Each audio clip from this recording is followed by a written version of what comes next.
Enjoy 1% merchant commission when you accept Lanka Pay cards. Contact these banks today.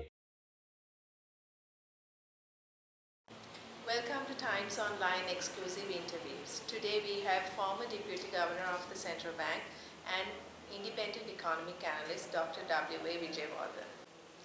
Dr. Wijewardena, you have been warning of the impending economic situation for the past 2.5 years, and it actually came to be. How did you come to know this?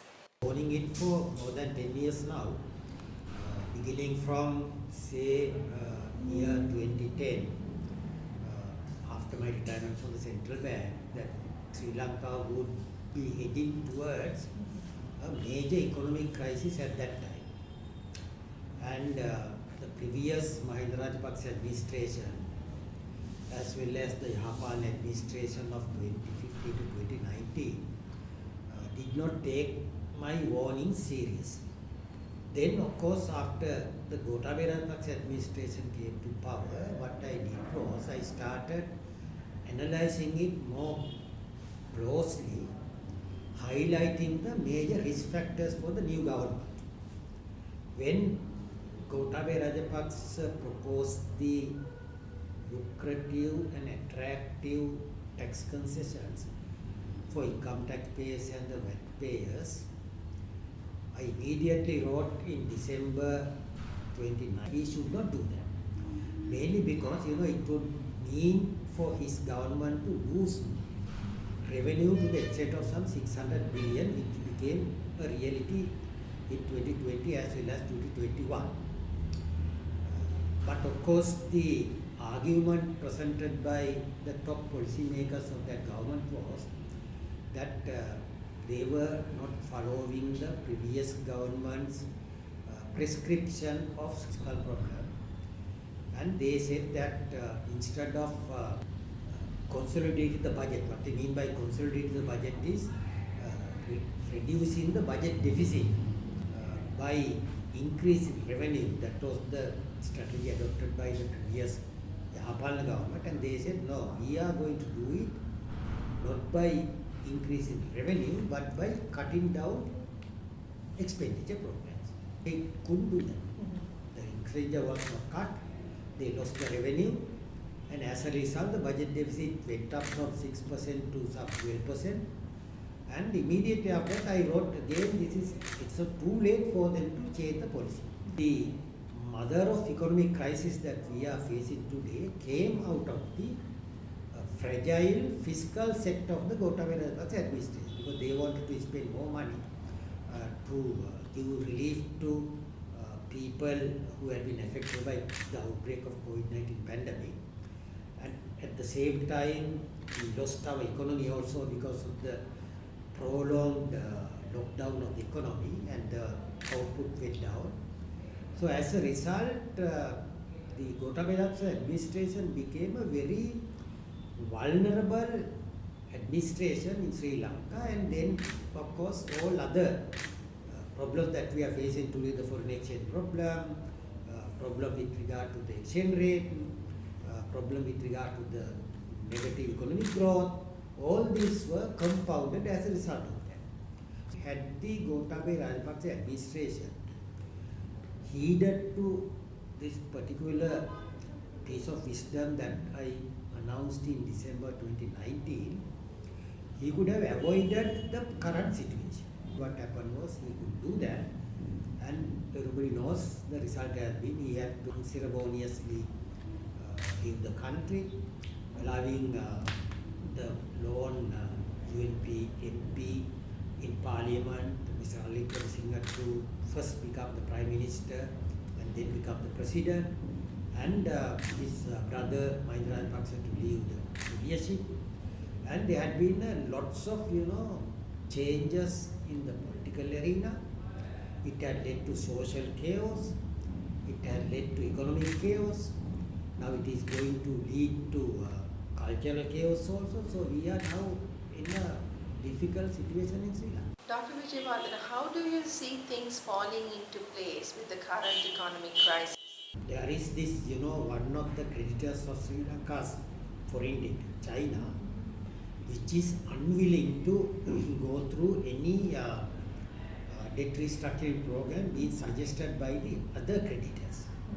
Because China's policy has been to not to give a haircut, the reduction in the principal or the interest payable by Sri Lanka, but to provide a new loan so that the old loan can be repaid, and in the books of Sri Lanka there will be a new loan.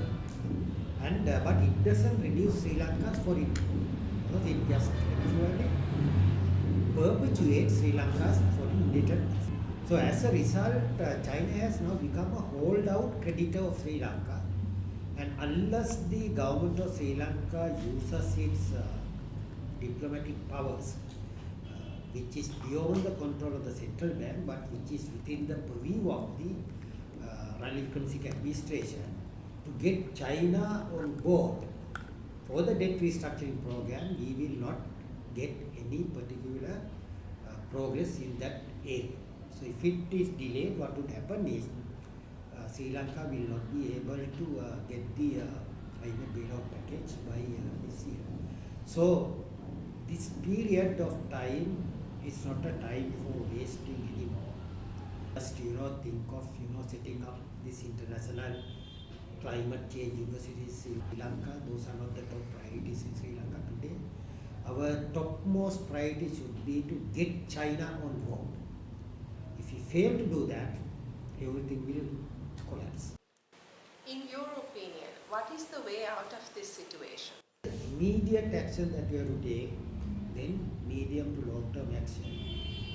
The immediate action is that Sri Lanka is presently a bankrupt country. Bankruptcy comes from two sources. One source is that our treasury is not only empty, treasury is negative. Because in terms of the constitution, there is this consolidated fund into which all the revenues of the government should be credited, from which all the expenditures should be defrayed. And this consolidated fund is now overdrawn to the extent of 1,000 billion Sri Lanka rupees. And actually treasury is run according to the latest annual report of the Ministry of Finance out of a temporary overdraft facility obtained from the two state banks, about some 850 billion and another 150 billion from the central bank. And that particular overdraft facility is going up month after month. So therefore treasury is totally overdrawn. On the side of the Central Bank of Sri Lanka, for the first time in its history, the foreign reserves have now become negative. Negative in the sense it's the negative amount of some $50 million in May 2021, which has now ballooned to 4.4 billion as at the end of September. And what it means is Central Bank has some gross foreign assets of some 1.7 billion. Net foreign reserves are negative to the 4.4. Central Bank has actually debt obligations to the rest of the world amount to 6.1 billion, which is a huge amount. So Central Bank is not in a position to borrow anymore in order to meet our foreign exchange requirements. So in order to come out of this particular problem, the immediate course of action that we have to take is to go for this IMF bailout. IMF will give us only 2.9 billion, but on the strength of what IMF gives us, there are now negotiations with ADB, the World Bank, and other friendly countries like Japan, India, to secure some bridging financing facility amounted to $4 billion immediately. So that is a must, because without that, Sri Lanka will not be able to continue with the importation of the essential items like fuel, then medicine and foods, etc. But the IMF bailout package is dependent on one of the key preconditions which it has enforced. That precondition is that Sri Lanka should have a sustainable public debt policy. And that sustainable public debt policy had been extended only to foreign borrowings of the government of Sri Lanka earlier. But for that purpose, Sri Lanka will have to get the creditors to agree on a possible debt restructuring program. So that program is still going on, and we don't know when that will be concluded. Unless it is concluded within another, say, 1 to 2 months time period, we will not get the IMF bailout package in this year, and it will be actually received by Sri Lanka by the end of the first quarter next year. So we cannot survive till that period. So therefore, it's a very critical time period for Sri Lanka. Could you please explain the requirement for domestic debt restructuring? Well, in terms of the rules of the International Monetary Fund, it cannot lend to any member country whose public debt is not sustainable.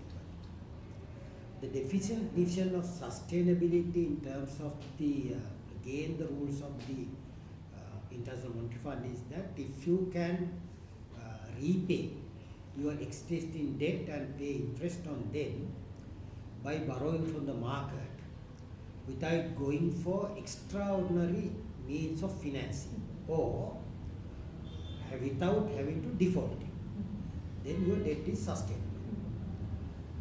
On that count, the foreign debt has been declared by IMF 2 years ago not as sustainable.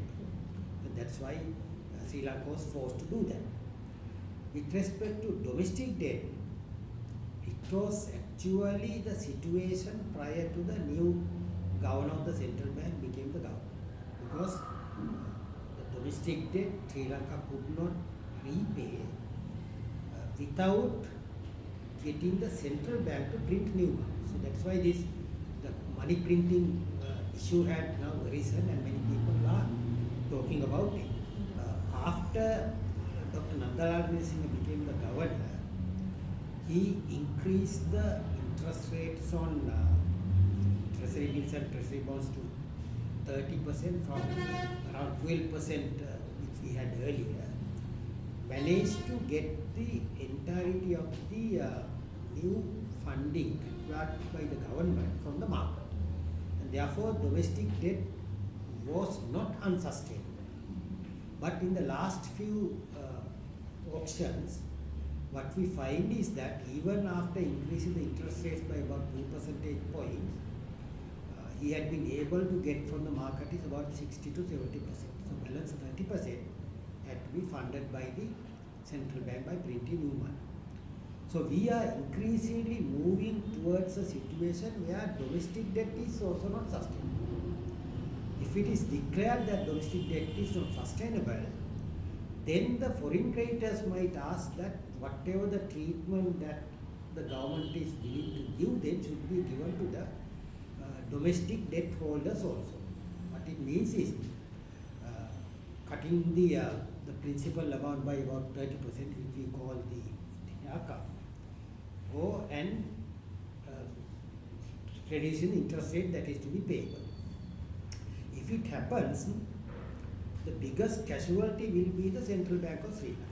The Central Bank presently holds about 2.4 trillion worth of government receivables. If there's a haircut of 30%, the Central Bank will have to lose about 720 billion Sri Lanka rupees. Its capital is only 400 billion. The Central Bank will have a negative net worth. In terms of the Companies Act, it's not a going concern. Either we'll have to wind up the central bank or recapitalize.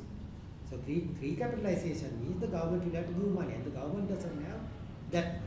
So central bank is the biggest casualty, followed by the two state banks, Employees Provident Fund, Employees Trust Fund, National Savings Bank, and Sri Lanka Insurance Corporation, which will have to take a huge hit in terms of the reduction in the revenue. Domestic debt restructuring mean to Sri Lankan banks? If it happens, all banks will have to recapitalize themselves. two state banks had the problem because they are owned by the government. The president doesn't have money to recapitalize them. Private banks will have to issue debentures and recapitalize them. So that is why President Ranil Wickremesinghe in his interim budget speech, he announced that the two state banks, he is trying to get the existing workers and the depositors to provide about 20% of the capital. Because instead of going to the market, he is trying to get the people inside the banks to bear the loss, which he called bail-in. It's not bail-out, it's called bail-in. People inside the bank will actually have the obligation to rescue the two banks. And with respect to EPF and ETF, there is no any rescue because EPF doesn't have any capital fund. ETF also doesn't have any capital fund, and therefore they will become bankrupt.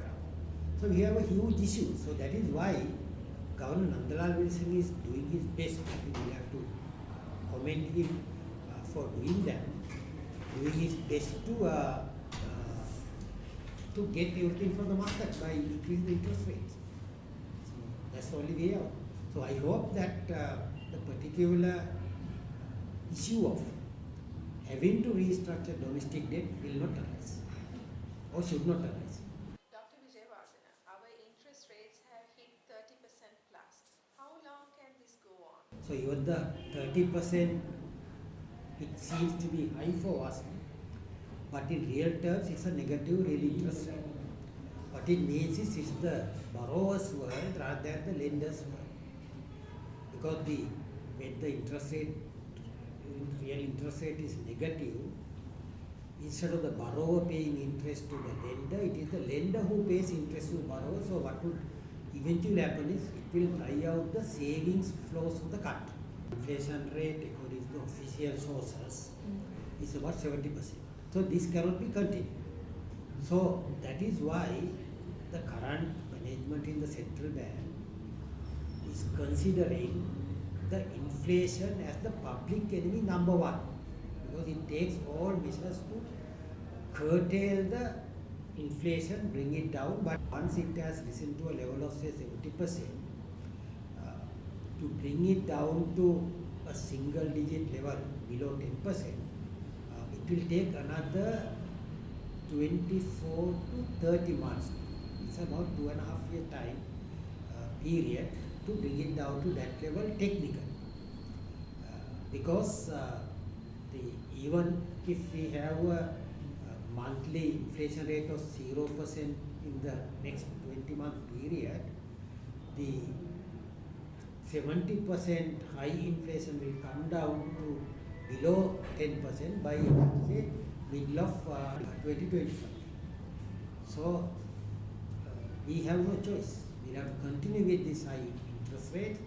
But what matters to us is that since the real interest rates are negative, it is still profitable for investors to borrow and invest money in enterprises, because the incomes of the enterprises have been already inflated. As a result, they are not losing, but the ordinary members of the public will lose. So what matters to us is right now is when the inflation rate is at 70%, the traditional monetary policy measures will not work. Central bank will have to go for extraordinary policies like the shock treatments. Wijewardena, what does the shock treatment mean to local people?